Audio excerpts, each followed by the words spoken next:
Olá, sejam bem-vindos. Nós vamos começar a nossa live para falar de avaliação de imóveis para iniciantes. Vou convidar aqui meu grande amigo William Zonato. Vamos lá.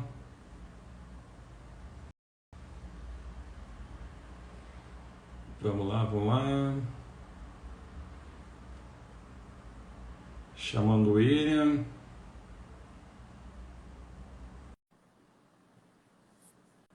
Sejam bem-vindos vocês que já estão entrando aí. Valdir Ramoneda, nosso grande guru, Rafael Amorim, o cara de Tocantins, Regina, Wesley Barroso, do Amazonas, meu grande amigo de Manaus. Vamos ver aqui. O convite foi para o William.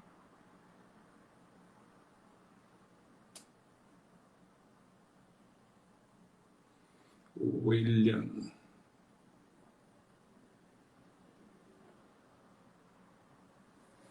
Vamos lá, esperar o William conectar.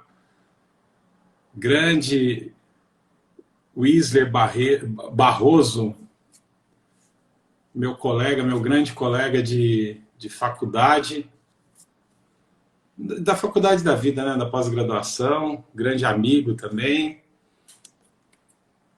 ser humano competentíssimo. Vamos lá, o William acho que está com um probleminha para entrar aqui.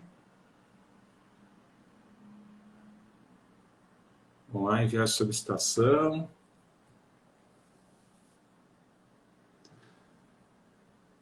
Boa noite, pessoal vai entrando aí. O assunto hoje é avaliação de imóveis para iniciantes. Então, nós vamos falar um pouco sobre pré-requisitos para trabalhar com avaliação de imóveis, o que o mercado espera, né, desses novos integrantes de avaliação de imóveis, quem pode, quem não pode elaborar laudo de avaliação. Nós vamos conversar, durante um tempo aí a gente vai conversar sobre a área de avaliação de imóveis, espero que vocês gostem, né? Espero que vocês gostem. Vamos lá, estou tentando fazer uma conexão aqui com o William. Coisas da internet, né? Ontem nós fizemos um teste, deu tudo certo, fizemos hoje de novo, faz parte.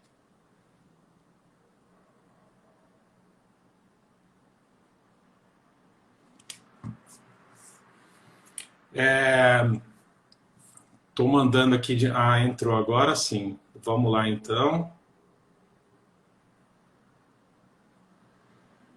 Convidando.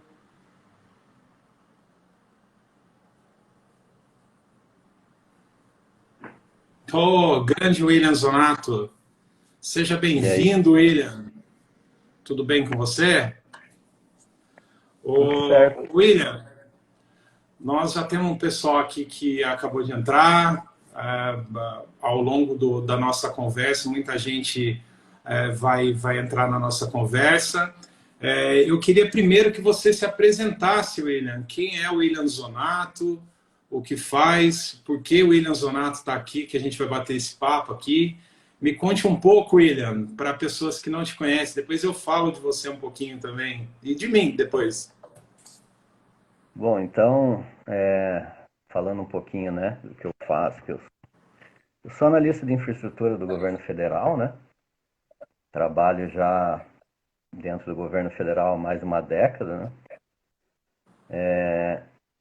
E hoje em dia atuo muito em processos judiciais, processos administrativos envolvendo os imóveis federais, né?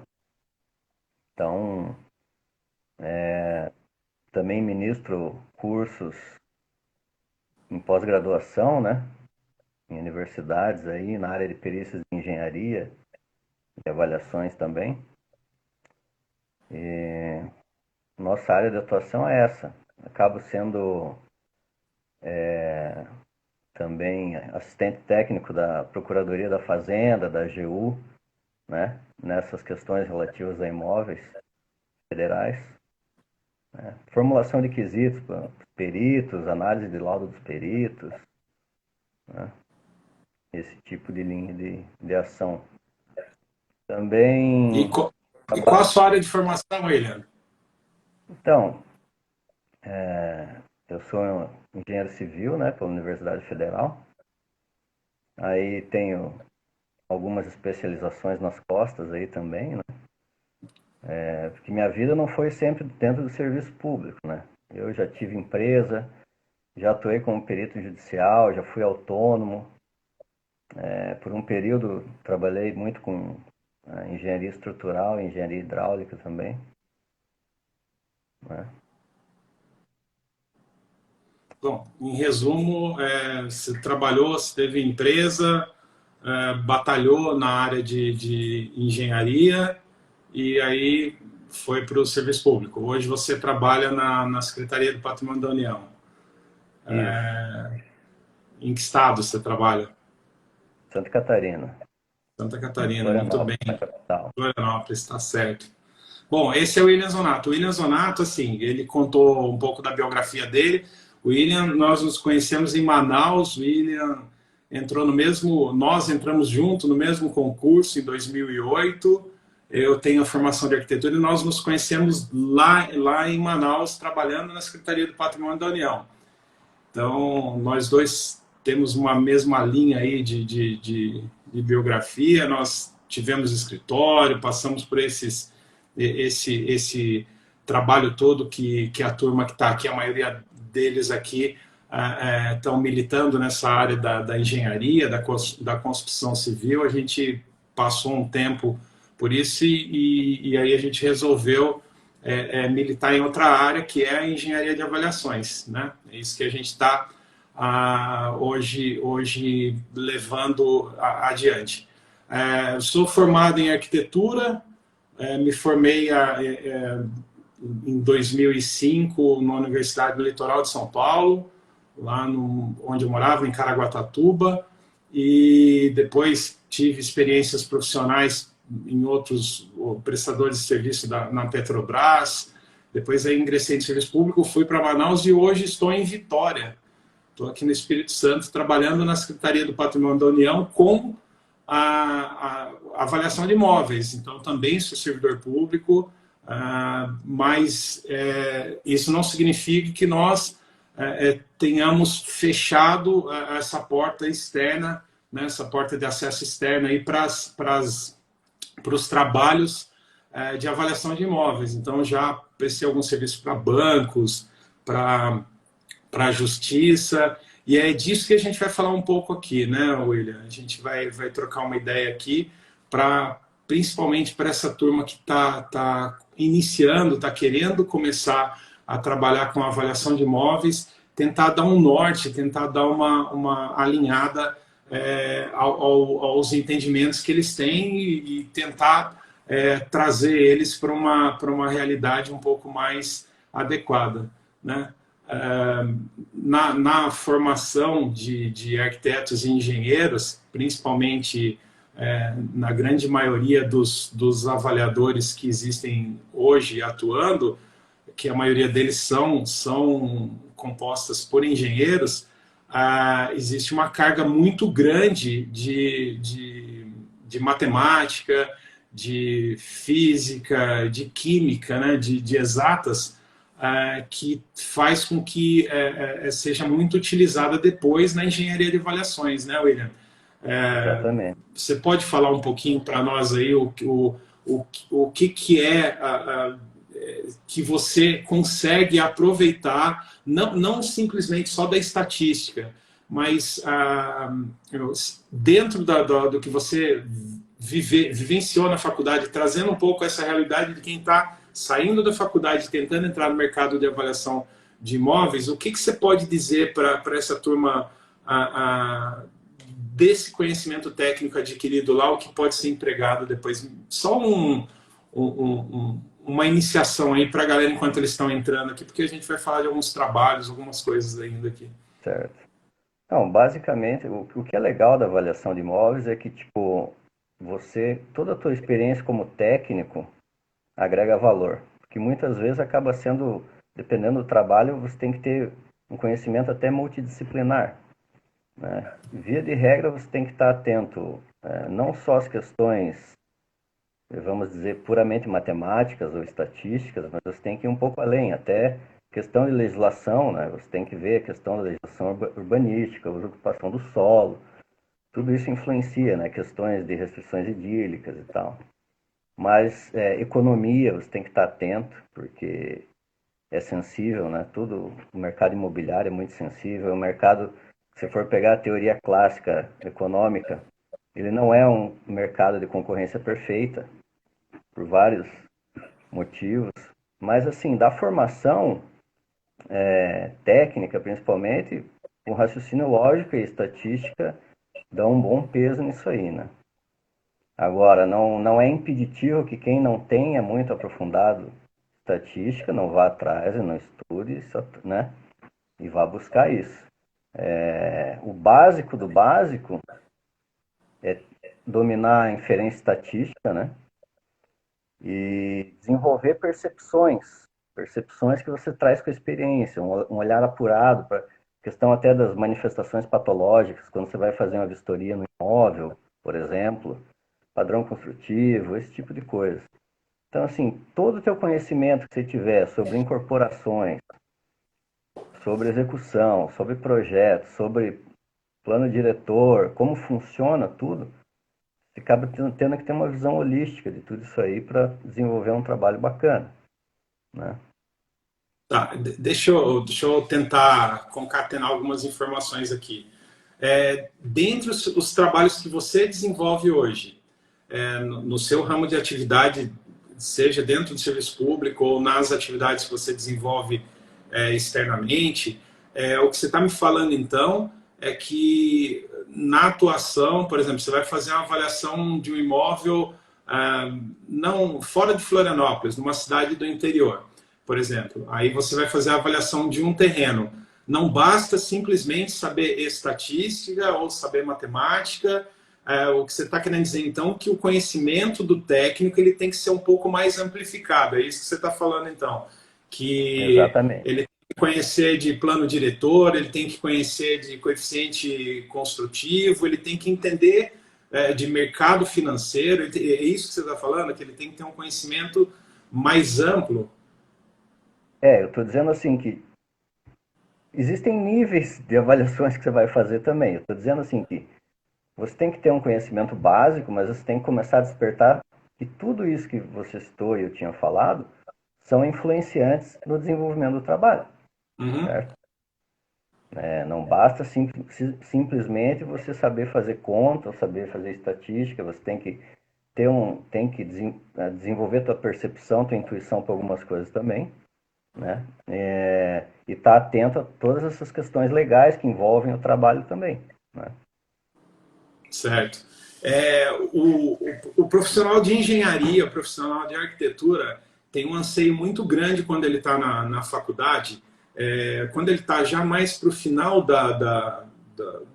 perto da conclusão do curso, não que tenha alguma coisa errada, mas normalmente as pessoas, os estudantes, mais se interessam por aquilo que dá dinheiro. Então, hoje o mercado financeiro é um mercado muito pulsante, então as pessoas hoje começam a pensar mais em bolsa de valores, começam a pensar em alguns clássicos hoje que passaram a ser mais constantes na vida, principalmente dos mais jovens. Mas esses mesmos estudantes, quando migram para essa área que em tese vai dar mais dinheiro, normalmente se pensa em projeto. O estudante de arquitetura, ele pensa em projetos de arquitetura, ele pensa em fazer projetos de interiores para fazer decoração, ele pensa em maquetes eletrônicas para poder encantar o cliente e fazer com que ele compre o projeto e execute a obra que ele está propondo. O que o laudo de avaliação, o que essa engenharia diagnóstica tem para oferecer dentro do seu conhecimento, dentro do seu espectro de atuação? O que você pode dizer com relação a isso? É uma área interessante? Não é uma área interessante? qual é o seu sentimento com relação a isso, William? Eu acho que é muito interessante na medida que é dinâmico. Então, por exemplo, quando você faz um projeto, você citou aí projeto de arquitetura, daí vamos trazer para os complementares também, incêndio, estrutural, tal. Está desenvolvendo um projeto e você sabe que quando você tem um projeto, uma obra, ele vira teu filho, né? Você acaba, você acaba tendo aquilo pro resto da vida. Tipo, até quando está desenvolvendo, aconteceu alguma coisa na obra, teve um problema no concreto, tem que mudar, tem que recalcular, vira, o cara começou a construir, já aprovou tudo lá na prefeitura, tá com a alvarada, aí o proprietário quer mudar alguma coisa e tal. Então, assim, muitas vezes tem demandas de retrabalhos e que a gente tem até por uma questão cultural no Brasil, difícil de conseguir receber um extra, né, por esse retrabalho que você vai ter que fazer.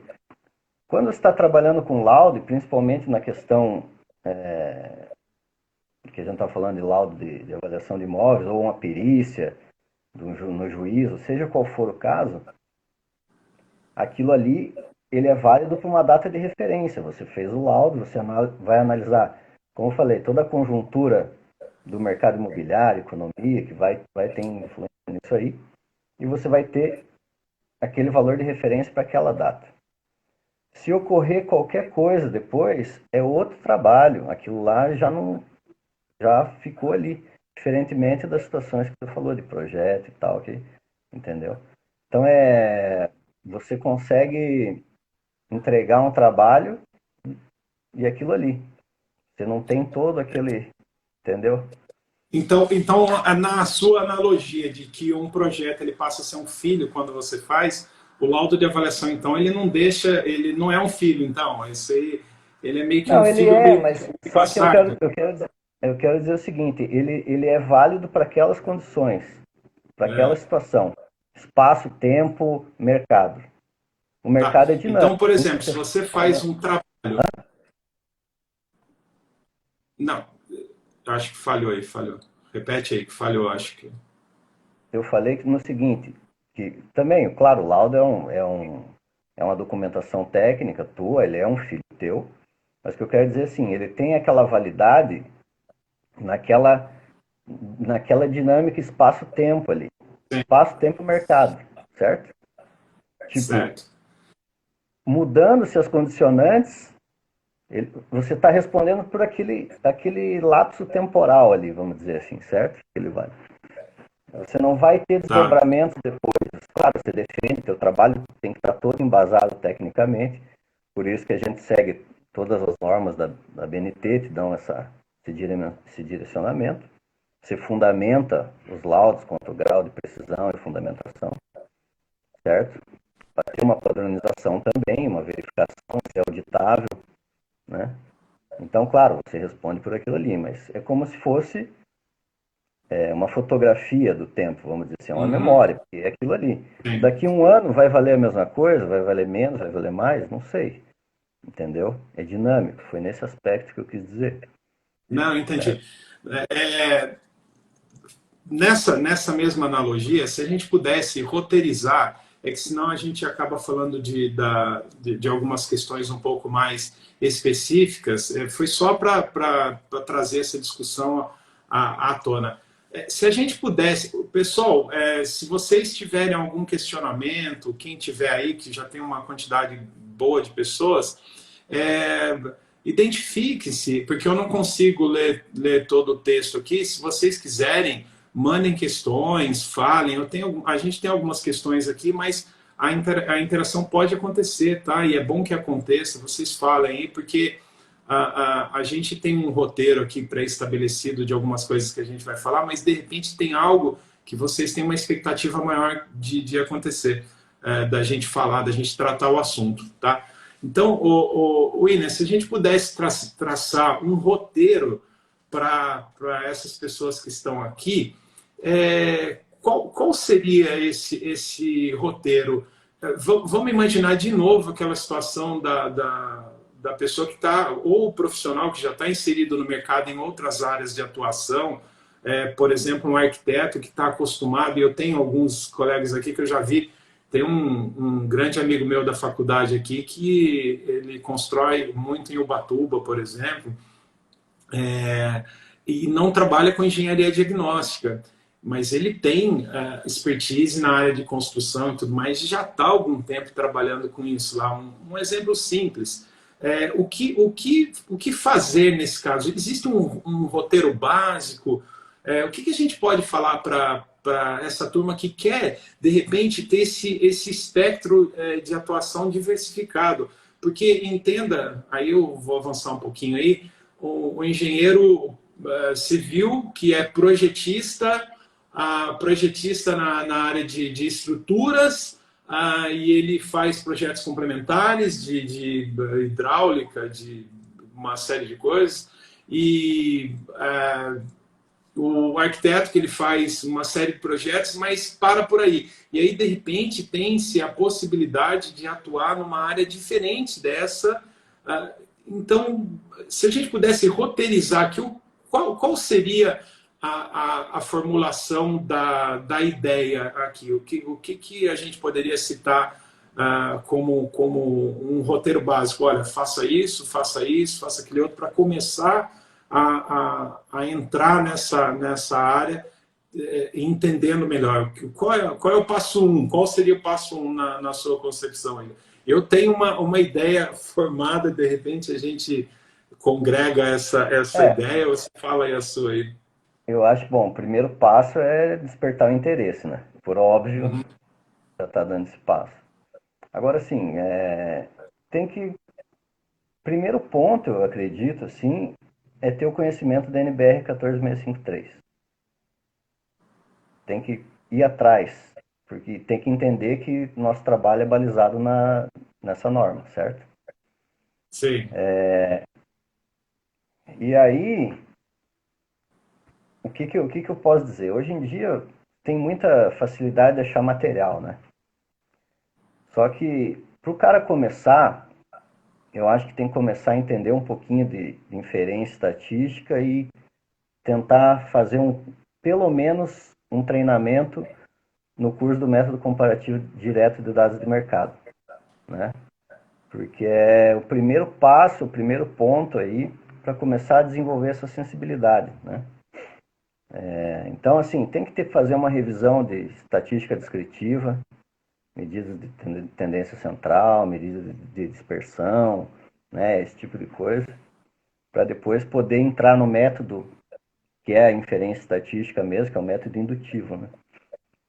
Então, acho que o primeiro passo é isso aí, ter conhecimento, ir atrás de publicação, livro, né, e começar a andar, cada um é um passo, né?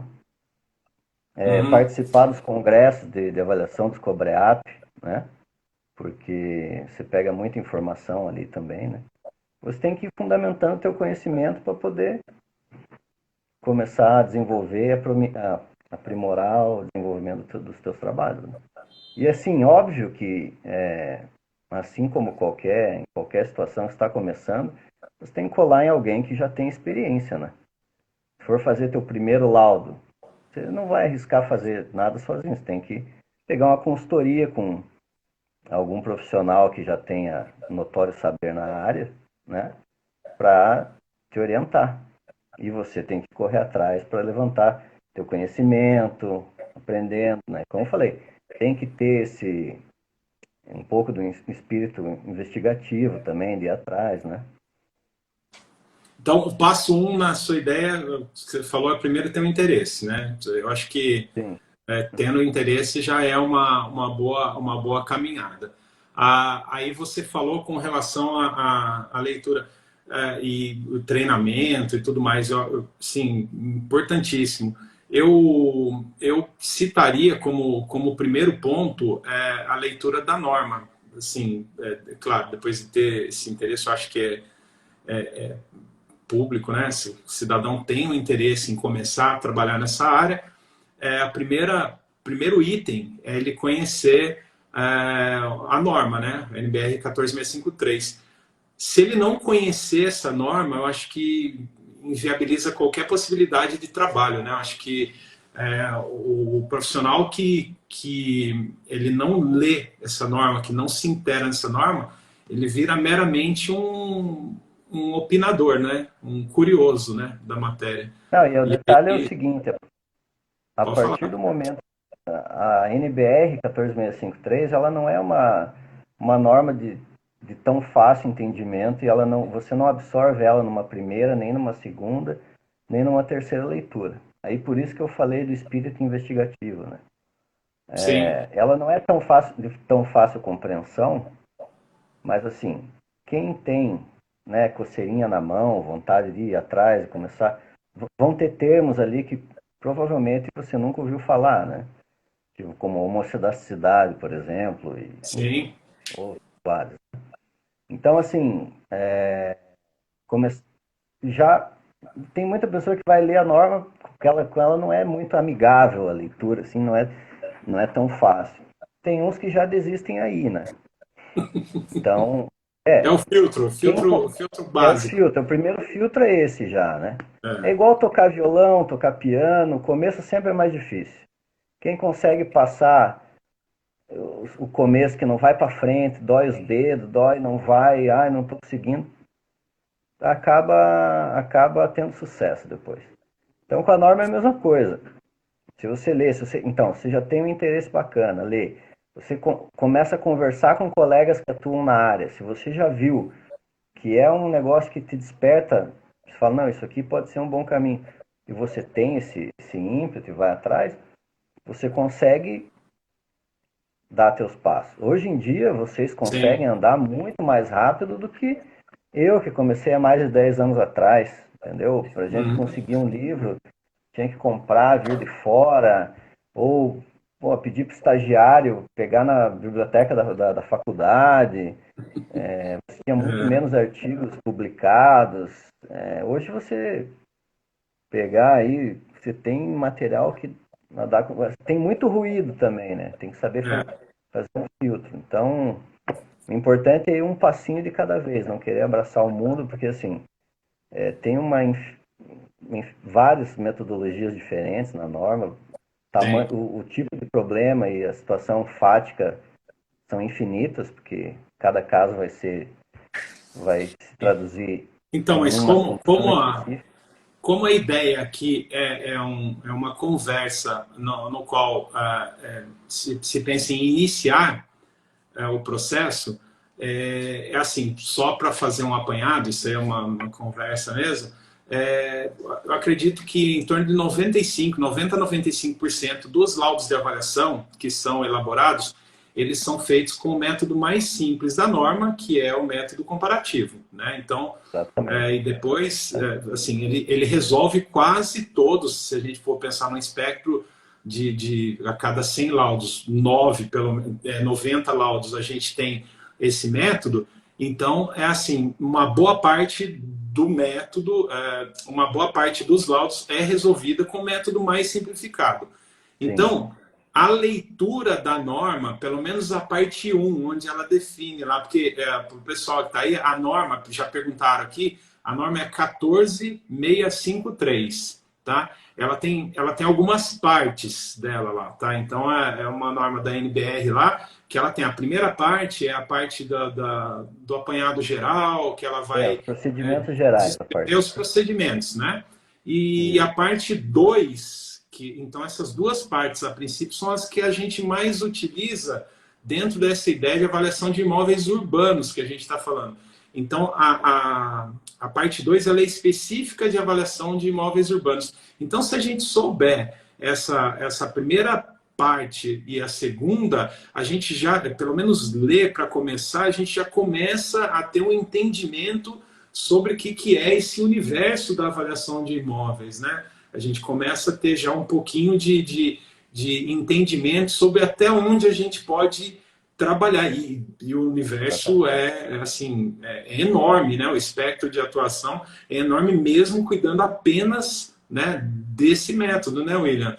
Eu acredito Exatamente. que boa parte dos laudos de avaliação que você faz no seu trabalho no dia a dia são resolvidos com método comparativo, né? Acho que Sim. fica em E torno dos 70, 80%, né? não, e não só os que a gente faz, mas os laudos que vêm de terceiros, ou como a Caixa Econômica, por exemplo, e que a gente tem que analisar o laudo para ver se ele tem condições de ser homologado ou não, para questão de uma alienação, uma permuta, ou seja, qual a finalidade específica que foi, ou tipo do processo que foi, uma questão judicial mesmo, quando está vendo laudo dos peritos e tal. Eu vou dizer que mais de 90%, pelo comparativo direto de dados de mercado, é o que vai acontecer, né? Para quem não, Atípicas, não. Desculpa, William, só para assim, como tem muita gente aqui que é a primeira vez que está se inteirando do assunto, quando a gente fala de método comparativo, o próprio nome já está sugerindo, né? É aquele método onde a gente pega elementos no mercado. Por exemplo, você vai fazer a avaliação de uma casa de 2 dormitórios num determinado bairro, a gente busca informações próximas àquela que a gente quer do nosso elemento, que ele tem o nome de avaliando, né? Então, quando a gente busca no mercado informações, a gente tenta buscar o mais próximo das características desse imóvel com 2 dormitórios. Então, por isso que ele chama método comparativo, né? Que ele vai...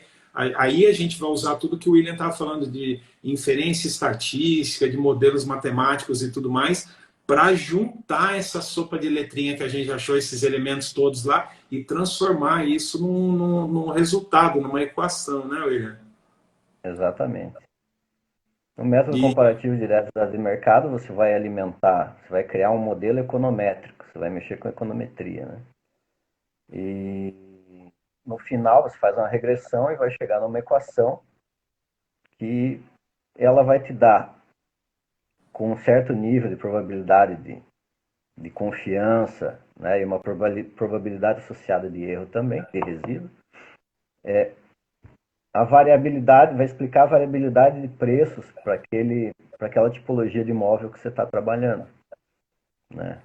Então a gente busca, no método comparativo, buscar imóveis assemelhados, porque imóvel é diferente de um produto industrializado. Ele é muito heterogêneo em vários aspectos, não só pelo produto, que seria padrões diferentes de construção, mas a heterogeneidade espacial também.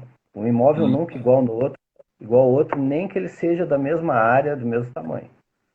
Espacialmente falando, apartamentos de um mesmo apartamentos prédio são diferentes. são diferentes. Posição solar, andar, terreno na quadra. Um está mais na esquina, outro está na esquina, outro está no meio de quadra. Ah, tem o mesmo virado para o outro lado. A face de quadra muda, às vezes tem uma questão, um polo valorizante ali, então muda. Tudo muda, não é igual. É diferente de você fazer uma caneta. Uma caneta você É, especifica o que você quer achar um preço médio, você faz uma média dentro dessas especificações. O imóvel você não vai fazer simplesmente uma média. Você vai ter que trabalhar com regressão, você vai ter que fazer um modelo matemático que vai tentar explicar a variabilidade dos preços em função das diferenças entre os imóveis. aí é a Né? estatística, né? A inferência que a gente faz. Agora, William, assim, dentro de um roteiro que a gente pode imaginar, tem uma leitura que eu entendo que seja interessante, e aí eu vou fazer um merchan nosso também. Na Secretaria do Patrimônio da União, nós temos alguns documentos que são muito interessantes para as pessoas lerem para começar a se ambientar com essa área de avaliação de imóveis, né? Sim. Você pode me falar um pouquinho, quer ver?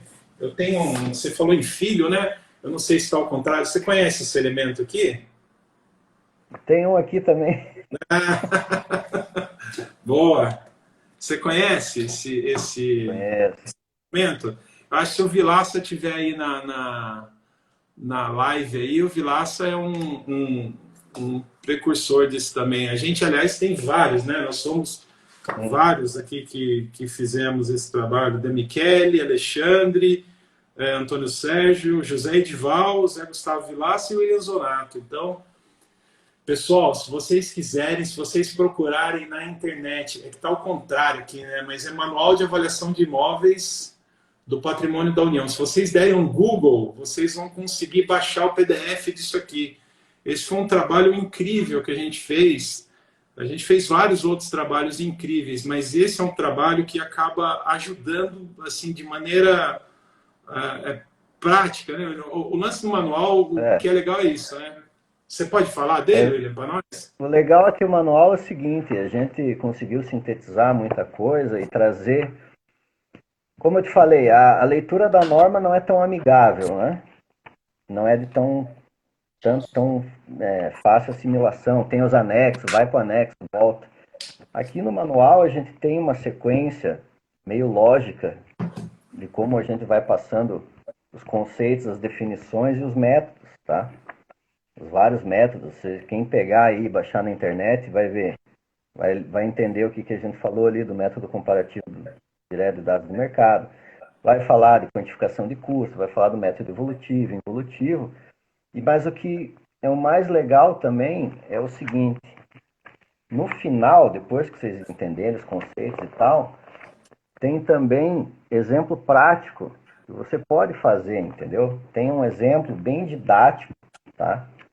Para você trabalhar, quem quiser se debruçar e entender, fica mais palatável para você enxergar, entender como vai funcionar, né? É meio que roteirizado no final um exercício bem didático. Esse manual aqui foi fruto de uma luta de anos aqui, nossa, e tipo, vamos dizer assim, até de um sonho que a gente tinha de tentar até ajudar os técnicos que estavam nas pontas, né, e tal, porque dá uma diretriz, dá um norte, sabe?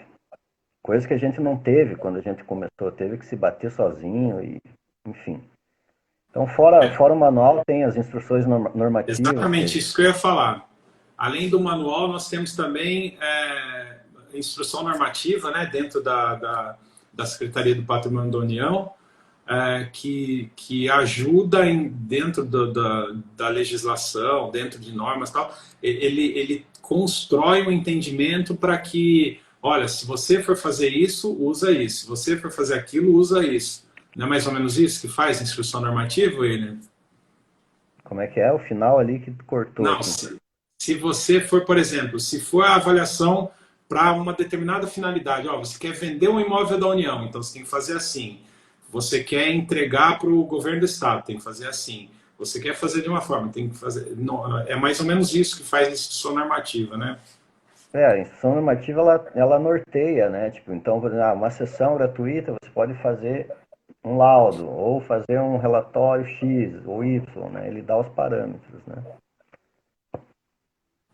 Então, passa a ser uma leitura interessante também, mesmo que você, aí já é uma dica, tá? Futuramente, a Secretaria do Patrimônio da União vai acabar contratando, eu não sei quando vai ser isso, mas um dia o governo vai acabar contratando técnicos para fazer o serviço de avaliação de imóveis.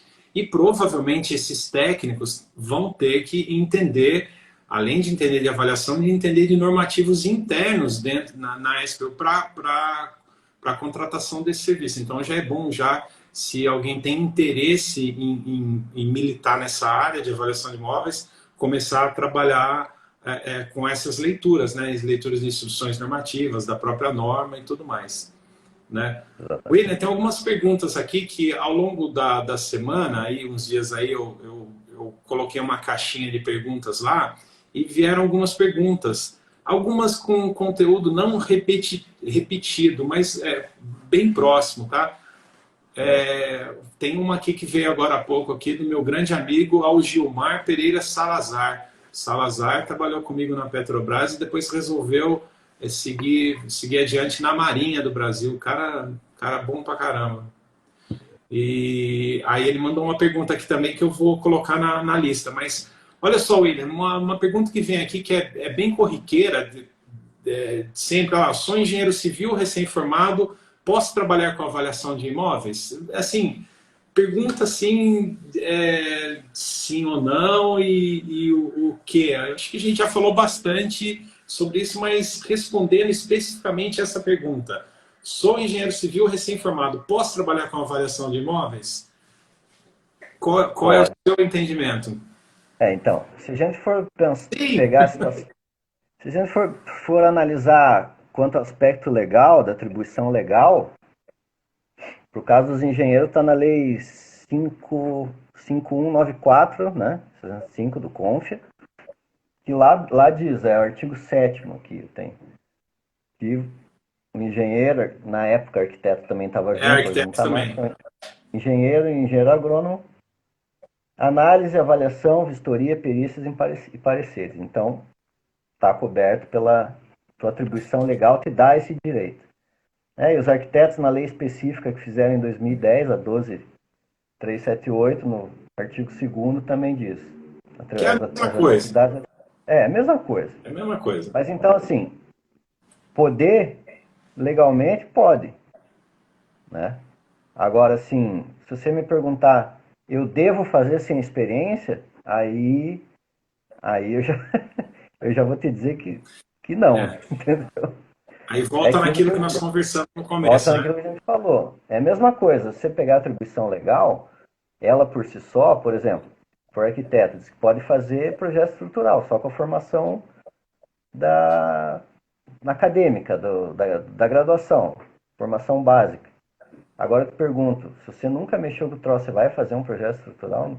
Mas nunca, Prédio? Não vai, né? Você de vai, o jeito que você vai nenhum. fazer? Você vai atrás de quem conhece, vai estudar, se você tem interesse nisso, você vai começar a desenvolver. Então, assim, começa fazendo junto e depois começa a andar. Vai fazer curso, vai investir em Sim, você. Em investimento, em conhecimento, para você ter um resultado depois. Né? sim. Então, assim, o entendimento, eu acho que isso é consenso, né? Nem tudo que pode deve, né? Eu acho É, que, né? pode, Nem, pode. Eu não recomendo, mas cada um, né? é. Cada um Então, responde assim, pelos seus critérios. a dica que eu daria para esse engenheiro recém-formado que Ou arquiteto. perguntou, ou arquiteto, que no caso foi só engenheiro civil, eu falaria o seguinte: você pode trabalhar com avaliação de imóveis e eu digo mais, eu acho que você deve trabalhar com avaliação de imóveis. Mas mais do que isso, você prepare-se antes de começar a trabalhar com avaliação de imóveis, porque é uma área que pode parecer simples, mas não é. Então, os questionamentos que existem com relação a você elaborar mal um projeto, você executar mal um projeto numa obra e tudo mais, vai acontecer igualzinho. Se você pegar e fizer de qualquer jeito, o seu laudo de avaliação, eu tenho muito em mente, William, aqueles softwares que fazem cálculo estrutural, da AutoQI lá, né? Por exemplo, o Iberic, aqueles softwares todos lá. Existia uma lenda, né? Uma lenda urbana, que com aquilo lá você resolvia tudo. Então você colocava lá, olha, eu preciso disso, disso, aquilo, o vão é de tanto, e ele já colocava a planta de formas, já fazia tudo para você. Falou, pera lá, e quem vai analisar isso? Está certo isso que está fazendo? Exatamente. Qual é a Então, bitola que ele colocou aqui nesse ferro aqui? Né? Será que o coeficiente está adequado ou não está? Não existe normativo para eu confirmar isso. Então, sim, criou-se uma ideia de que isso era muito fácil.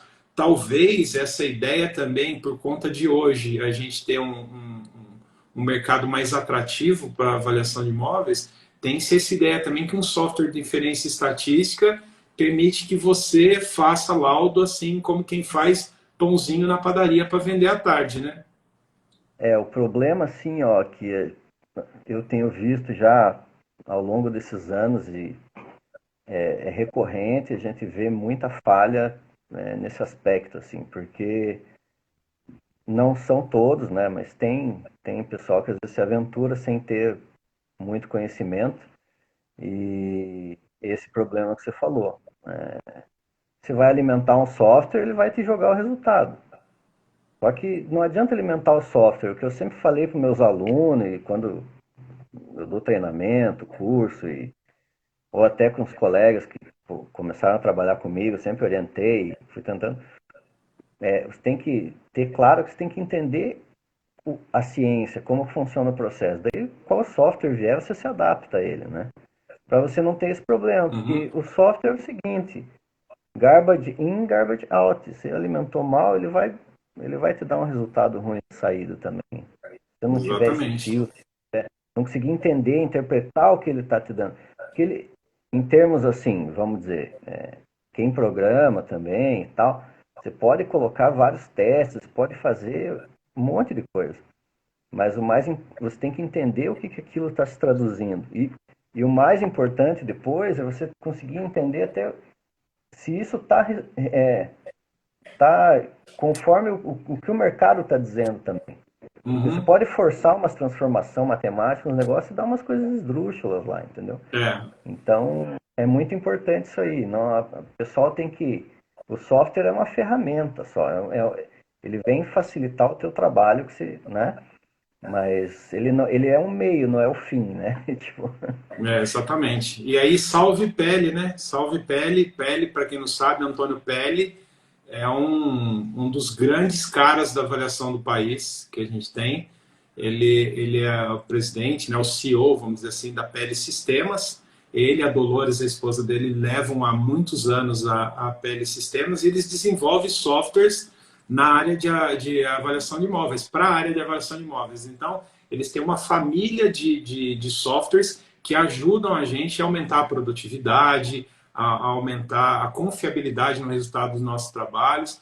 E aí a gente tem o SysDEA, SysRenda, SysDAT, tem uma série de softwares. Então, quem pensa em militar nessa área também, pensem na aquisição de um software desse, é claro, quando já tiverem mais ambientados com o interesse nisso.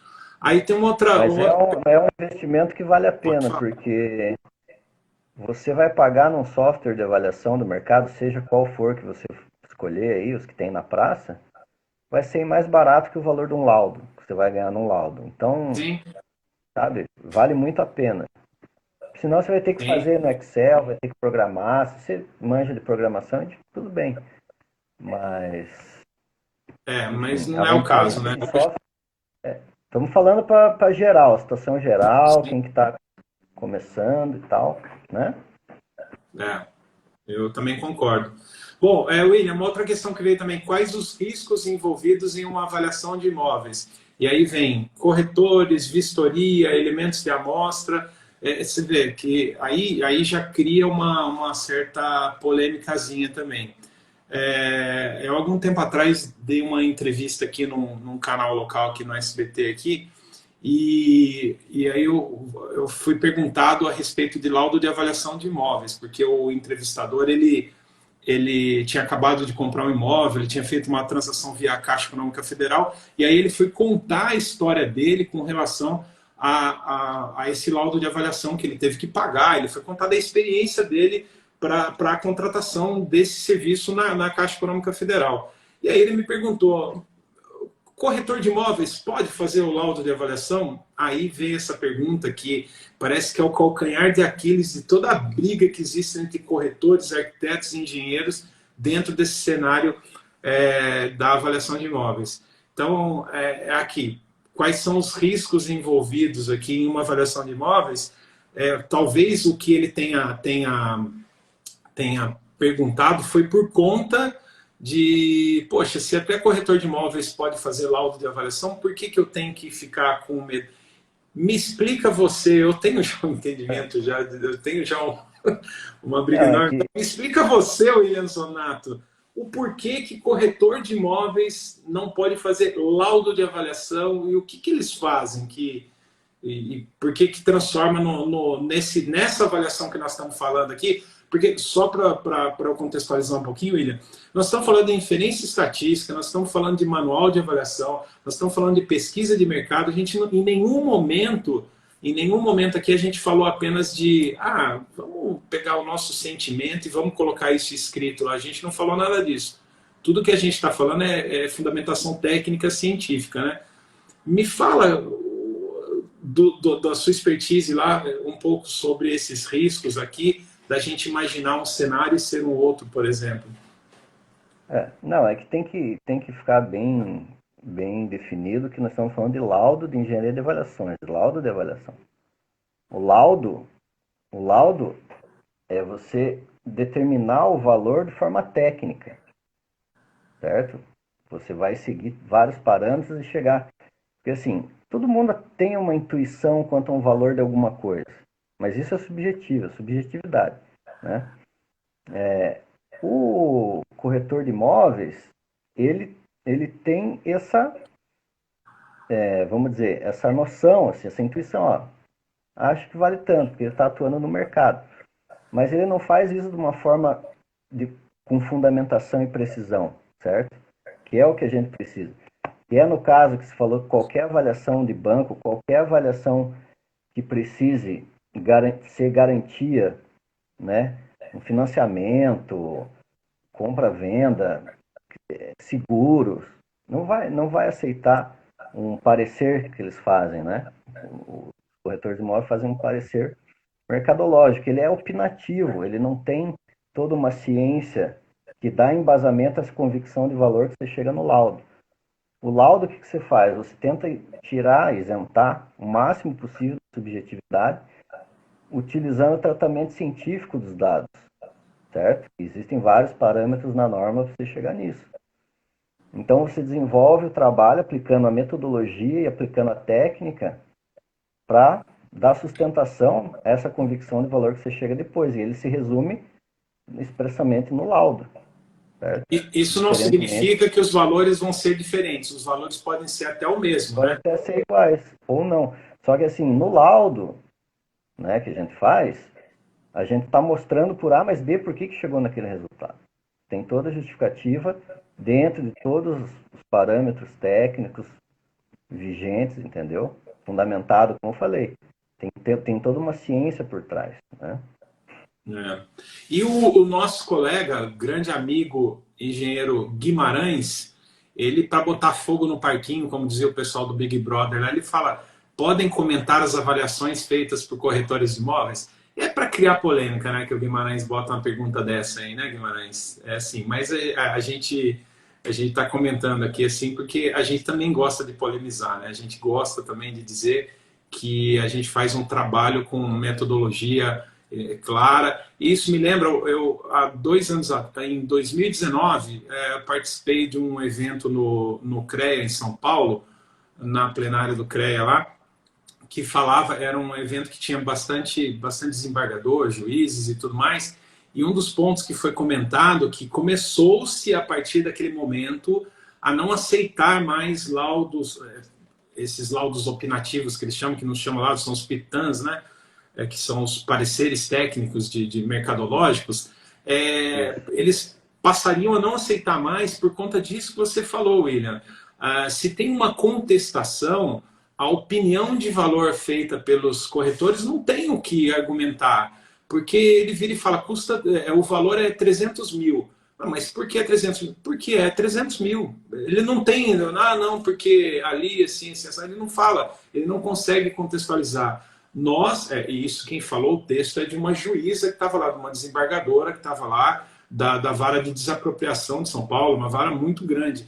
E ela falava assim: a diferença básica que existe entre os profissionais da engenharia e da arquitetura é que se eu questionar um posicionamento deles, por que eles colocaram aquele valor, eles vão explicar para mim. Ela falou: eu como leiga, ela falou, passei a aprender por conta de conviver muito com vocês. Ela falou, mas vocês vão explicar para mim o porquê daquela relação de valor que tem lá no final. Vocês vão explicar para mim, metodologicamente, que por conta da proximidade com um determinado evento que aconteceu numa época, aumentou o valor e por isso diminuiu. Não tem somente a questão opinativa. Tem um outro colega nosso de profissão, que foi até presidente do IBAP, que ele fala que até porteiro de prédio pode dar opinião de valor de apartamento, entendeu? E isso não significa que ele seja avaliador. Então, e ele fala de maneira muito séria isso, ele já falou até em plenária de IBAP e tudo mais. Pega as pessoas até de surpresa, porque é um choque você escutar isso, né? Mas a gente tem que entender que o que nós estamos falando aqui é de uma ciência, né? De algo que exige estudo, exige desprendimento, exige leitura de norma, né, William? Isso que a gente não é apenas Tanto que é assim, uma, você acha que vale? é uma atividade bem especializada mesmo para você desenvolver o trabalho, né?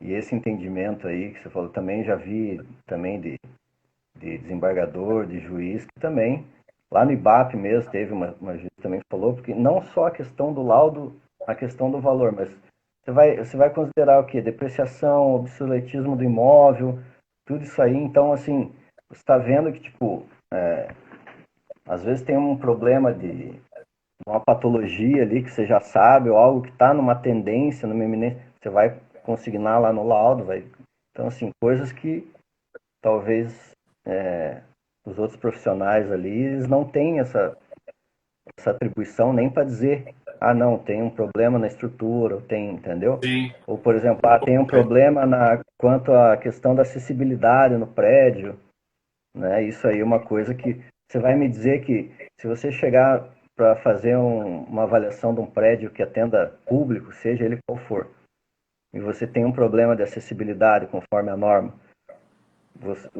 você pode, isso daí não vai ser influenciante no valor? Claro que vai. Vai, né? Agora, um engenheiro arquiteto vai mostrar por quê, pela BNT tal, tal, tal, porque a gente tem atribuição por isso, que não está atendendo a acessibilidade. Eu não posso simplesmente falar assim, ah, não atende. Tá, mas por que não atende? Por conta isso, isso, aquilo. É a É, mesma coisa. Então, dentro do laudo, vai ter isso exatamente. aí também. Tem uma situação também o seguinte, e aí é claro que quando você vai fazer o. Tem uma etapa, né, do trabalho, para todos aí também, que é a etapa da vistoria. É a Sim, etapa, para mim, mais importante que tem. Assim, não é a mais importante, mas se a gente tivesse que hierarquizar, talvez fosse a mais importante, a vistoria, porque na vistoria ao imóvel é que você consegue identificar, obviamente, tudo que o imóvel tem para apresentar. E aí, com riqueza de detalhes, isso que o William está falando com relação à vistoria, você de repente percebe que não tem banheiro acessível, ou não tem um sistema de proteção e combate a incêndio. Você só consegue perceber isso quando você vistoria o imóvel. E aí eu não estou falando para usar requintes de crueldade do tipo ver se o extintor de incêndio está vencido ou não, não é nesse sim, nível. Mas é entender, por exemplo, se aquele banheiro que ele chama de acessível, se é apenas um banheiro que ele deixou lá, ó, esse banheiro vai ser o acessível porque ele está lá, ou se é um banheiro acessível mesmo, né? Se ele respeita as normas.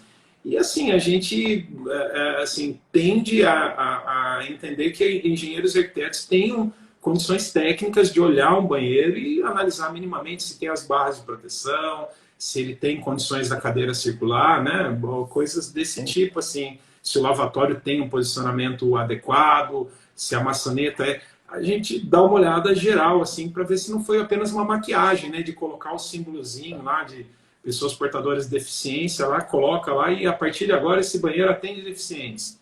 Então, mas o cara não consegue entrar, se ele entrar ele não sai mais. Ah, mas aí já é um outro problema, né? Não é, eu não tenho nada a ver com isso, né? Mais ou menos isso, né? E a gente Exatamente. só consegue esgotar isso com a vistoria, né, velho? Exato. O William, então assim a gente esse tema que eu acho que tem gente aqui perguntando aqui, essa pergunta do Salazar aqui é muito interessante, que é algo assim já é mais como é que eu vou dizer, mais aprofundado, né, o tema. Ele pergunta aqui: o método de avaliação de imóveis é o mesmo para o caso de desapropriações, terras da União que foram ocupadas? A gente tem ao longo das nossas histórias aí no país algumas áreas da União que foram ocupadas. Mas, o Salazar, isso aí eu já vou dizer para você assim, por uma questão de rito processual. Eu vou falar da avaliação em si, mas as terras da União que foram ocupadas, e se elas foram ocupadas, invadidas, eu acho que é mais ou menos esse o sentido que você está falando, não tem uso capião de terra pública, então a gente não tem, não dá indenização para as pessoas que ocuparam. Isso já é algo que tira.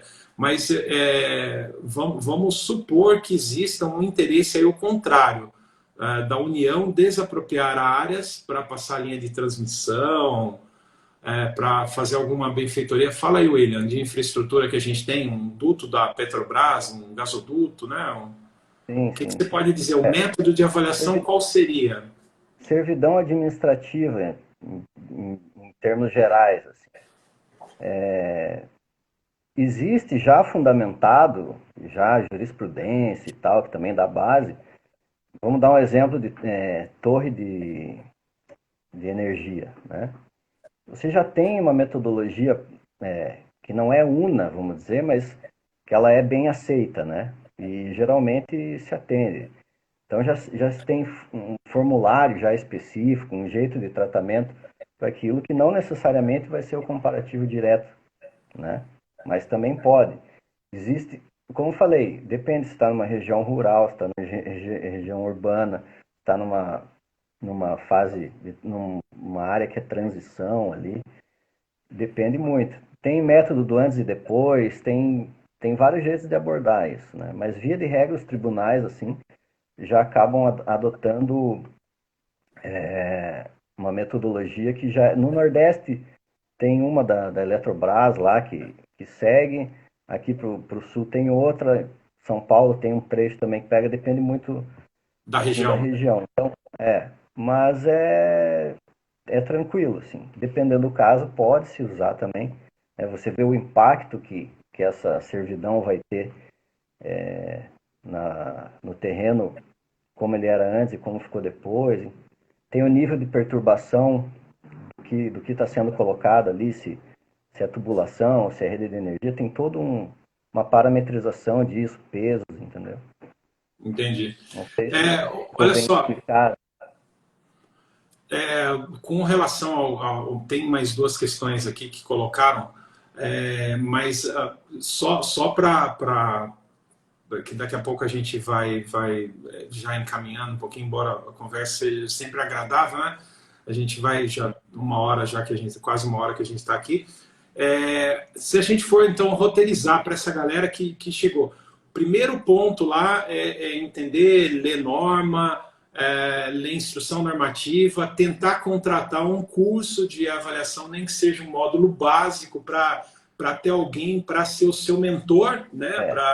Para iniciar nessa caminhada, corrigir os equívocos que você tenha no início desse processo seu, isso que a gente foi falando aqui, né? E estudar bastante, né, sobre esse trabalho. Seria mais ou menos isso, esse Eu digo assim, inicial, ó, né? conhecer, é isso que a gente falou. Primeiro despertou interesse, ir atrás da norma. A gente recomenda, não por ser nosso, mas é porque o manual está muito, como eu falei, está bem acessível. E porque Você é não tem que nosso também. pagar para comprar.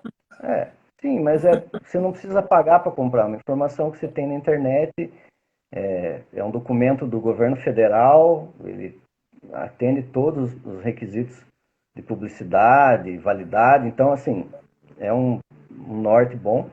Então, pega a norma, olha o manual que você já vai te ajudar na compreensão da norma também. Assim, é fundamental fazer no mínimo um curso básico de engenharia de avaliações de 20 horas aí, no mínimo.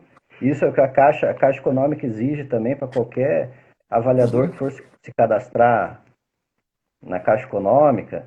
Tem vários níveis que você vai ser enquadrado. Para você entrar no básico, no mínimo você vai ter que ter um curso de 20 horas com inferência estatística, né, e tal. Então, assim, isso aí é o básico. E aí, assim, o que eu recomendo, mesmo que depois que você faça um curso básico, é que nos primeiros laudos que você for fazer, não, às vezes não só num, tá? 1, 2, 3, 4, 5, você contratar um engenheiro experiente, um técnico, um arquiteto, no caso eu falo engenheiro porque é engenheiro de avaliações, né? Abrange tudo. Um técnico experiente já, com notório saber na área, para te ajudar a dar esses primeiros passos. Aí depois você Para guiar. começa a evoluir melhor sozinho, porque senão não vai ser, não é trivial não, tá? É o mentor, né? Seria esse mentor, né? É o O cara que mentor, vai né? acabar. Essa mentoria é algo muito usual hoje, né? Hoje, em todas as Sim, áreas, você tem um mentor que te ajuda. Isso não é feio, né? É algo possível, é contratável, não é tão caro, evita você passar vergonha e ter que responder por exatamente. algo que como diz outro, pode dar ruim, né? Pode dar muito ruim, né? Se você faz um Lembra laudo que você, errado. quando tá trabalhando com laudos, está mexendo no órgão mais sensível do ser humano, Exatamente, que é o bolso. exatamente. O órgão É, mais sensível do ser humano. Então, é um negócio que tem que ser então, muito bem feito e dentro da norma, dentro da técnica adequada, né? Enfim. e aí vem duas perguntas que são relacionadas a finanças, que você está falando. Uma delas aqui é quanto se cobra por uma avaliação de imóveis. Colocou de forma muito ampla, o Whistler, depois eu te mando no WhatsApp o link do manual, tá? É, o, quanto se cobra? Eu posso até responder, William, depende, né? Tá. Depende. Depende, Né? né? Depende. O IBAP nos estados, não todos, o IBAP, normalmente, como eu já fui membro de IBAP, Só a vamos gente falar o dá que uma... que é o IBAP, né? Ah, sim, o Instituto IBAP é o Brasileiro. Instituto Brasileiro, o Instituto Brasileiro de Avaliações e Perícias de Engenharia. Na verdade, eu acho que é o grande órgão congregador da engenharia de avaliações. É muito importante que as pessoas que queiram militar nessa área de engenharia diagnóstica, engenharia de avaliações, se cadastrem, se inscrevam nos IBAPs dos seus estados. Nem todos os estados têm, mas a maior parte dos estados tem. Tem uma anuidade, tem que pagar lá. O que o IBAP me oferece? Cada estado oferece algo diferente, né? Tem uns que têm parcerias, tem outros que têm facilidade, tem diminuição de valor para a contratação desses serviços que nós estamos falando aqui, sejam cursos, sejam profissionais que podem atuar dando mentoria, o que quer que seja. Mas o IBAP, os IBAPs, eles têm uma tabela de preço. E essa tabela de preço, eles estimam por hora trabalhada. Serve como um referencial. Mas aí, William, você pode até falar para nós o que manda no preço, né? Tem um elemento chamado mercado, né? Que ele é que manda, na verdade, né? A gente tem uma hora técnica que o IBAP cobra, e isso, muitos dos tribunais de justiça pagam a hora técnica que o IBAP coloca, desde que É isso você que eu ia seja sócio falar. do IBAP, né? Fala aí, É isso que eu ia desenvolve aí, falar. William. Por que que depende, né? Tudo depende do primeiro, do tamanho do problema que você vai enfrentar, e a tua experiência vai contar muito também, até na questão de valorar. Se você tá conseguindo valorar bem o trabalho, porque de antemão, quando você vai abordar a situação fática, você já vai ter que ter uma noção de quantas horas você vai gastar para desenvolver aquele trabalho. Uhum. Então, se você já tiver um conhecimento bom do mercado que está atuando, você sabe, bom, aqui eu estou em voo de cruzeiro, estou tranquilo, eu tenho abundância de dados de mercado para eu trabalhar, para eu fazer meus modelos. É uma coisa, agora chega num lugar que você não conhece, escassez de mercado ou um terreno atípico, entendeu? Então, um imóvel, né? Falei um terreno, mas um imóvel que tem Uhum. características sui generis, enfim. Então, vai depender muito. Agora, o que eu ia falar, a vantagem do que o IBAP ele te dá uma hora técnica mínima, tá? Como uma referência. Mas aí a composição do preço, você tem que colocar tudo, né? Até a questão da saída que você vai para a vistoria, trajeto, gasolina, você tem que colocar, senão você está pagando para trabalhar, né? E isso É, ninguém quer, né? se eu não me engano, o trabalho mínimo do IBAP para um laudo simples, método comparativo, que X horas lá, acho que era R$ 2.500 que ele coloca como um valor mínimo. Então, se você for pensar num terreno simples, assim, você vai em torno de R$ 2.000, R$ 2.500. O Isler colocou aqui, o Isler, esse meu amigo que eu estou citando aqui, o Isler, ele já foi presidente do Sindicato dos Engenheiros do Estado do Amazonas, milhares de engenheiros sob a tutela dele, é um cara que já me levou inúmeras vezes para dar treinamento lá no Amazonas, lá, dando treinamento de graça para o pessoal lá, então é um cara que valoriza muito, e ele está me chamando a atenção aqui, ó, é importante disponibilizar ao valor da hora técnica estabelecido pelo IBAP, vai evitar a canibalização do valor dos trabalhos de avaliação. Ele está Exatamente. corretíssimo, corretíssimo. A gente tem que ter uma certa tendência a começar a trabalhar com esses valores dos IBAPs, primeiro por questão de respeito ao valor e não diminuição do valor dos trabalhos. Já basta o que a Caixa, o que alguns bancos públicos pagam, né, de valor de laudo de avaliação, por conta de ter uma demanda muito grande, eles acabam encantando o engenheiro de avaliações a trabalhar com um valor mais baixo, né, de mercado. Né? Se não me engano, é em torno de R$ 470 um laudo de avaliação que a Caixa Econômica paga. É um laudo Só que assim, simplificado, né? isso que eu ia falar, tem que só colocar essa ressalva que esse laudo da Caixa É é um um. laudo muito simplificado, assim. É Uhum. um mínimo minimorum, assim, uma coisa bem ativa. Não é o trabalho padrão, né? O Sim. trabalho padrão tem que ser O meio modo. balizado mesmo nos honorários do IBAP mesmo. Sim. É que o IBAP ele coloca no modelo da norma, né? Ele fala, se você seguir Sim, sim, naquele roteiro e tudo mais, o que você tem que cobrar é aquilo. E aí entende quem quer do jeito que quer, né? Isso aí é Então, assim, respondendo à pergunta que foi feita lá com relação aos valores, eu diria que o mínimo para se cobrar é em torno dos R$ 2.000 um laudo de avaliação do imóvel simples e completo. tudo mais, né? O laudo completo. Aí, com isso, o estudante de engenharia, o estudante de arquitetura, o recém-formado, consegue mensurar o que ele tem de expectativa. Eu não sei quanto Exato. que ele cobra num projeto, por exemplo, de estrutura, num projeto um projeto complementar. Para se saber quantas horas ele vai trabalhar naquele projeto e se comparando hora trabalhada de um laudo de avaliação desse simples com uma quantidade de horas trabalhada num projeto, qual vale a pena? Qual tem o valor de hora técnica maior?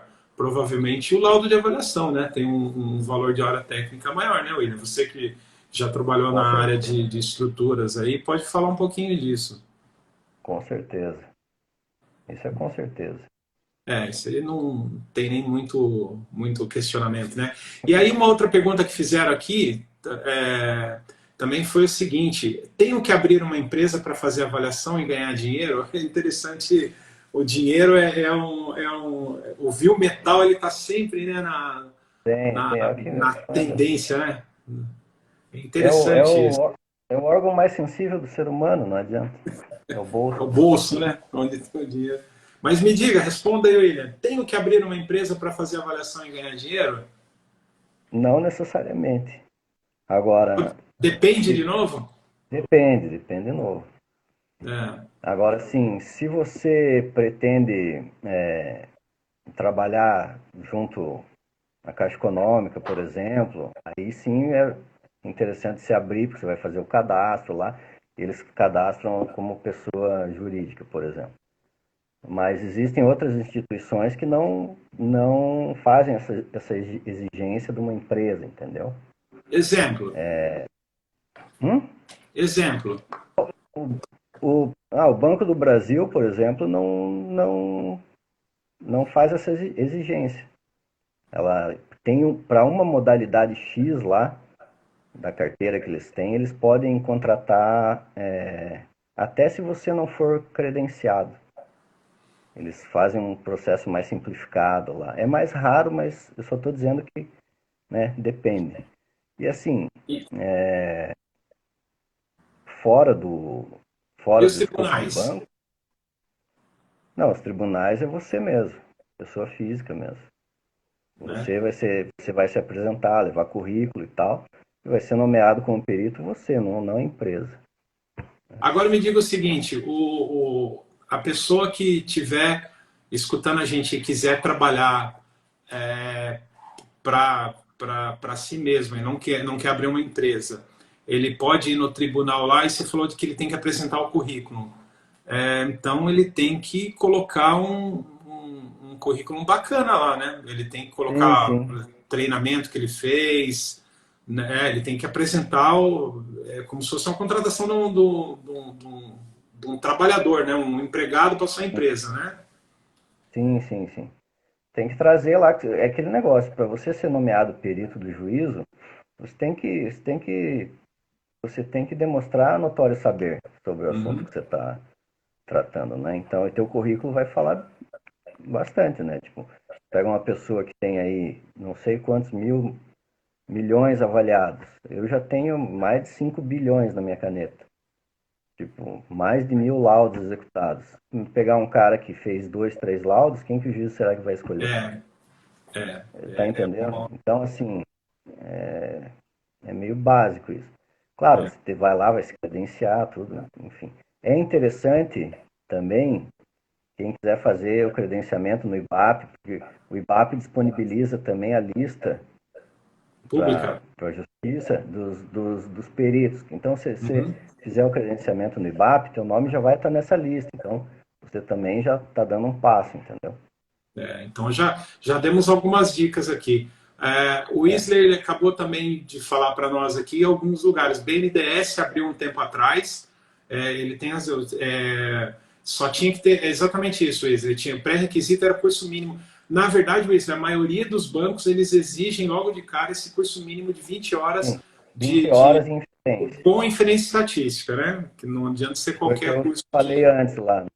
Que ele tinha falado. Mas o BNDES, ele estava contratando, ele está contratando, ele tem sempre edital aberto, Banco do Brasil também, então nós temos alguns lugares ainda que tem condições. Então, vale a pena para quem estiver querendo militar nessa área, faz um treinamento nessa área, por menor que seja o tempo que você tem e tudo mais, tem que focar nisso durante um tempo, começa a fazer laudo, meio que contrata um coaching, está muito bacana esse nome, né, do coaching, um mentor aí para te auxiliar nesse processo de execução dos primeiros laudos e sai para o mercado, tá? Sai para o mercado. Esse é um ponto. Agora, William, só para a gente encaminhar aqui já para esse final, muito boa conversa. Pergunta, quais foram as suas influências para ser um grande avaliador aí? O que você leu? Quem que você se apoiou? O que você foi atrás lá? Meu amigo, olha... Pergunta capciosa essa. Tipo, Marília Gabriela lá no Cara a Cara. William Zonato, me conte. Eu lembro que em 2000 e pouquinho, quando eu estava fazendo uma das pós aí que eu tenho, eu tive aula com o Grandinsky, Paulo Grandinsky. E explica para nós quem é Paulo Grandinsky. Para quem que ele trabalhou? Ele já foi presidente do IBAP São Paulo. Ele já foi construtor antes, ele até brincava assim, que antes quando ele tinha empresa e construía, ele era vidraça, que os caras sempre jogando pedra, né? Tipo, e depois ele se tornou perito e tal, daí agora ele era a pedra, entendeu? Legal. Ele tem uma história longa aí na área de perícia de engenharia, avaliação. Ele é bem conhecido já. E tá hoje com seus 90 e poucos anos, mas sempre ativo a cabeça. Mas assim, eu fui atrás, cara, o Norberto aqui, o professor Norberto aqui da UFSC. Da UFSC. Foi um dos que também me trouxe no começo. Tive também o Dantas, o Pele, enfim.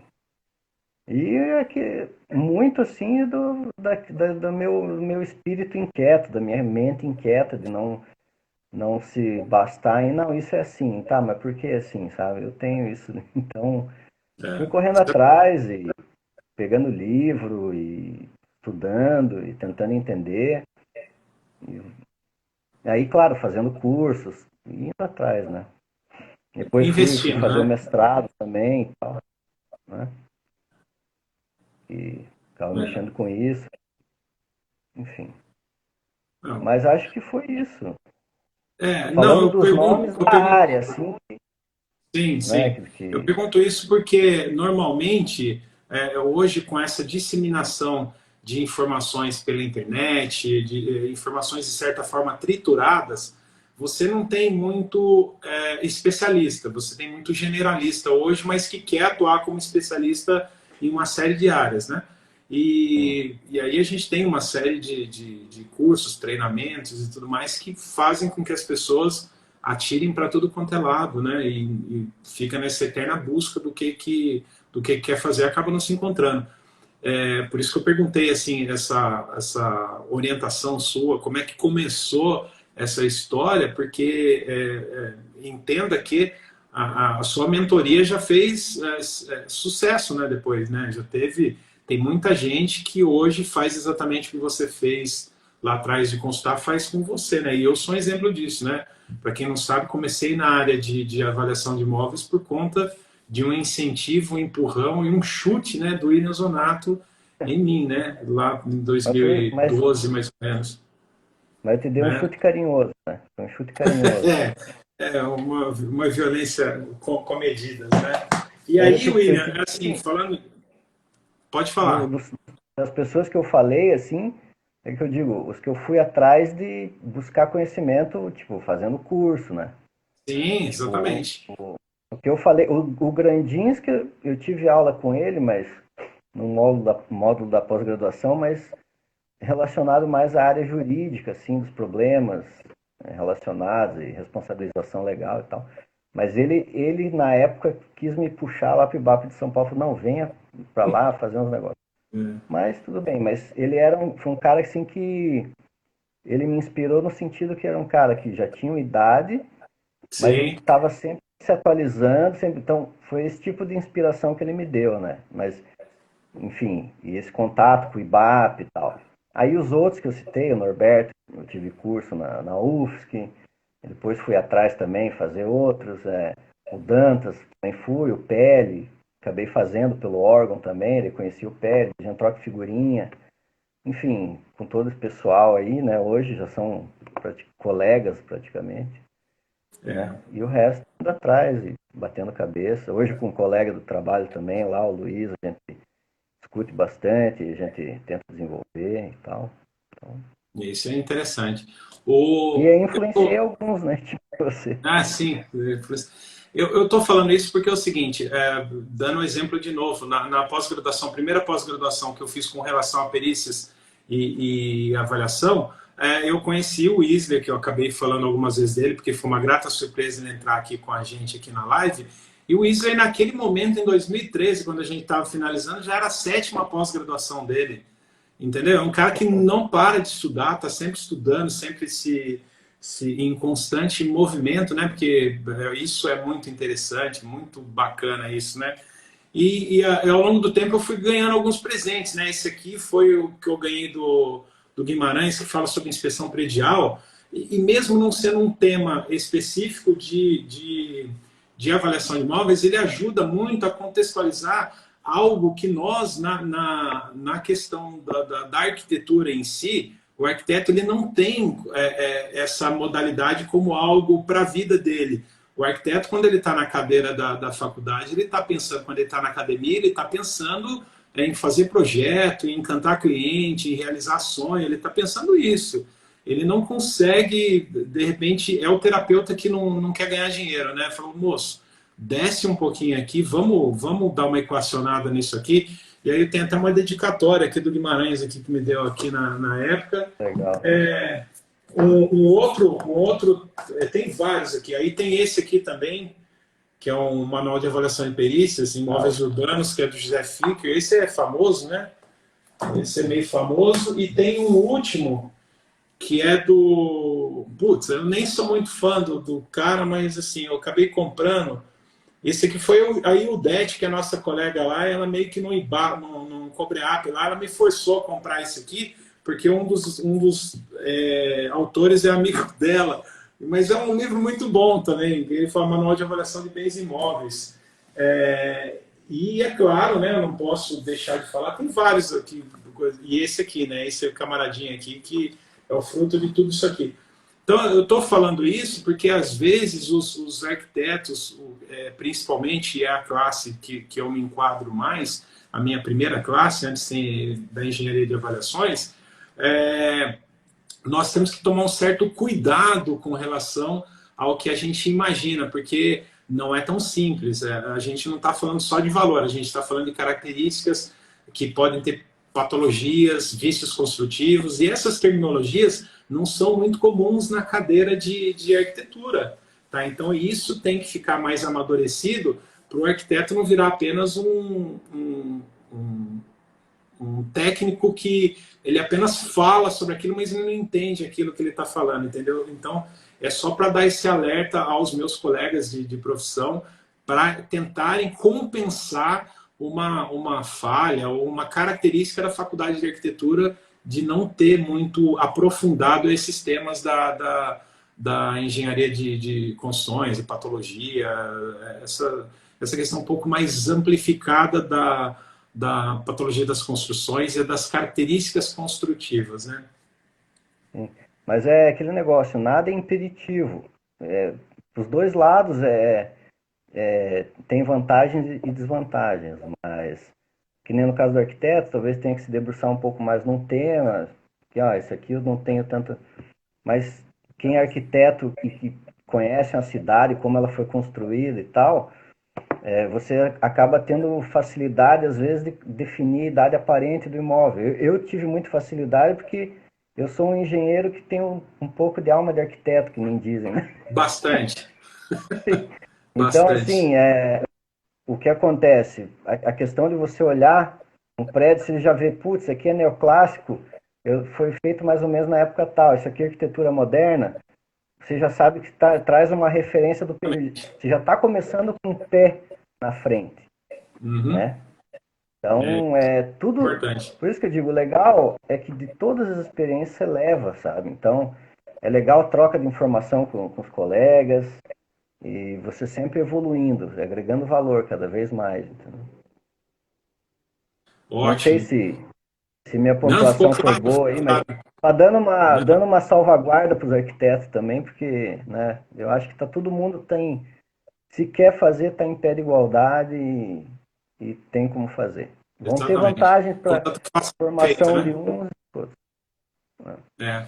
Ó, assim, a gente está encaminhando para o final, William. Eu queria que você fizesse agora, são duas coisinhas. A primeira delas, embora a gente já tenha falado bastante sobre isso, o conselho, se você puder dar um conselho, mesmo que seja um pouco repetitivo, para afirmar determinadas posturas, ou um conselho que você daria para esses, não mais jovens, não simplesmente aqueles que estão saindo da academia agora e estão ingressando no mercado de trabalho, mas aqueles que querem mudar, aumentar esse espectro de atuação e começar a trabalhar na área de avaliação. Qual é o conselho? Só rapidinho, para depois a gente fazer as considerações finais O nossas. conselho é aquilo que basicamente é a síntese do que eu falei. É você ter um espírito investigativo, você ter uma curiosidade, você tentar sempre dar um passinho a mais, entendeu? Não se acomodar, sempre isso para qualquer coisa que você for fazer. Tentar buscar a tua excelência, para você ter um diferencial, entendeu? Tentar em cada laudo novo que está fazendo, tá aprendendo alguma coisa, tirar alguma lição dos problemas que tem. Isso eu estou falando é meio geral, é para a vida, mas se aplica muito aqui, entendeu? Então, tá atento a tudo que está pintando novo. É fundamental não deixar de acompanhar as discussões da norma, ou pelo menos saber que está em revisão, está para sair, né? A questão que eu falei dos IBAPs é muito importante também. Mais uma vez, vou falar, fazer o treinamento, fazer uma consultoria com alguém que já tenha o know-how para você poder andar. Eu acho que basicamente é isso, não tem como fugir disso, né? E Maravilha. assim, ó, assim, a hora de entrar é ótimo agora também, porque tá, tá, se tem uma previsão de reaquecimento da economia, porque ela tem que voltar, não adianta. A hora que tudo normalizar, e o déficit habitacional que a gente tem num país que nem o nosso é muito grande. Então, todo e qualquer financiamento que vai ter, seja até de programa habitacional ou não, vai precisar de laudo. A gente tem os problemas da justiça, inventário, cara, assim, é uma infinidade de coisas. E outra, quem depois, não é para agora, mas quem for se aprofundando mais, e daí sim, mergulhando mais em engenharia econômica, matemática financeira, que ir para um nível mais para frente, você vai poder também fazer análise de viabilidade de empreendimento de base imobiliária e tal. Então, tipo assim, tem um leque aí para você atuar no mercado bacana, Muito entendeu? grande. Verdade. Era isso, Bom, acho que da minha parte. eu considero o que você falou e muito acredito que a gente tem uma demanda reprimida muito grande no país, mesmo não parecendo. Eu vi ontem que o financiamento bancário para aquisição de imóveis aumentou 35% no trimestre, isso é um salto enorme. Concordando ou não, querendo ou não, o mercado ele acaba se aquecendo e dizia um professor meu da faculdade, quem chegar primeiro bebe água fresca e limpa, né? Então, nós temos o mais breve que você puder chegar, você vai se divertir mais. Então, a dica que eu dou é se especialize-se, leia bastante, para poder aproveitar esse período que logo, logo virá. Isso aí é questão de tempo. Quando a pandemia se encerrar, todo mundo estiver vacinado e tudo mais, vida que segue. É o que você falou, os empreendimentos vão aumentar, as pessoas com necessidades diferentes hoje, a adaptação dos imóveis, compra de imóveis novos, imóveis com home office, isso demais. Algo que era aquela coisinha simplesinha vai passar a ser algo integrado na casa, os projetos diferentes e avaliação de imóveis. Fora as pessoas que não conseguiram pagar os seus imóveis, perderam, a justiça vai até o banco, precisa de avaliação, quer dizer, tem trabalho que não acaba mais. A ideia é que isso não pare. Então, é assim, eu também, se eu puder dar uma dica, faça um treinamento na área, pegue um mentor para ajudar você nesse primeiro caminho, nessa primeira trilha, e segue o jogo e se mostra para o mercado, tá? Muitos querem oferir dinheiro, poucos se disponibilizam. O Isra está dando uma contribuição dizendo assim, muitos querem ganhar dinheiro, mas não se especializam. Aí ele está agradecendo e eu que fico agradecido. Ele falar eventos como esse. Eu quero assim, passar a palavra para o William. William, faça suas considerações aí, fica à vontade, falar, passa o seu Instagram para quem não tem aí, se quiser marcar, veja aí o que você... A palavra é sua, William. Não, nem tinha me preparado para isso, mas